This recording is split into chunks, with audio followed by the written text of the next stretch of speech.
കുഞ്ഞിപ്പെണ്ണും ഞാനും എങ്ങോട്ടാ പോകുന്നതെന്ന് നിങ്ങൾക്കറിയാവോ? ഇല്ലെങ്കിൽ ഞാൻ പറയാം. കുഞ്ഞിപ്പെണ്ണിൻ്റെ 3.5 മാസത്തെ 3 കുത്തുകൊള്ളാനാണ് ഞാനും കുഞ്ഞിപ്പെണ്ണും വിഷ്ണുചേട്ടനും ഈ അതുട്ടനും കൂടെ പോകുന്നത്. വണ്ടിയിൽ കുഞ്ഞിപ്പെണ്ണ് ഭയങ്കര ഹാപ്പിയായിരുന്നു. എന്താ ചിരി? കുറച്ചു നേരം കഴിയുമ്പോൾ ഈ ചിരി കരച്ചിലിനുള്ളതാണെന്ന് കൊച്ചിനറിയത്തില്ലല്ലോ. ആശുപത്രി ചെന്നതും കുഞ്ഞിപ്പെണ്ണിനെ അമ്മയുടെ കയ്യിൽ കൊടുത്തിട്ട് ഞാൻ പോയി ചീട്ടെടുത്തു. ആള് കുറവായതുകൊണ്ട് ഞങ്ങൾക്ക് ആദ്യം കയറാൻ കഴിഞ്ഞു.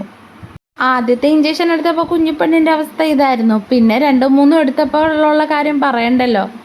കരച്ചിൽ മാറ്റി സമാധാനിപ്പിച്ച് വന്നപ്പോഴത്തേക്കും അടുത്ത ഇഞ്ചക്ഷനായി. പിന്നീട് അടുത്തതും. ഇഞ്ചക്ഷൻ എടുത്ത് വെളിയിലോട്ട് വന്ന് ബാക്കിയുള്ള പിള്ളേർ കരയുന്നുണ്ടപ്പോൾ കുഞ്ഞിപ്പെണ്ണ് എന്തായാലും കരച്ചിൽ നിർത്തി. പിന്നീടുള്ള കുഞ്ഞിപ്പെണ്ണിൻ്റെ ഭാവാഭിനയങ്ങൾ മണിച്ചിത്രത്താഴിലെ ശോഭനയുടെ പോലെ ആയിരുന്നു. ദേഷ്യ, വാശി, സങ്കടം, ചിരി ഇതെല്ലാം ചേർന്ന് എന്തൊക്കെയോ ഭാവാഭിനയങ്ങൾ. ഇതൊന്നും അറിയാതെ ഞങ്ങളെയും മറന്ന് അവിടെ കളിപ്പാട്ടത്തിൽ മുഴുകിയിരിക്കുന്ന എൻ്റെ മൂത്ത ട്രോഫി.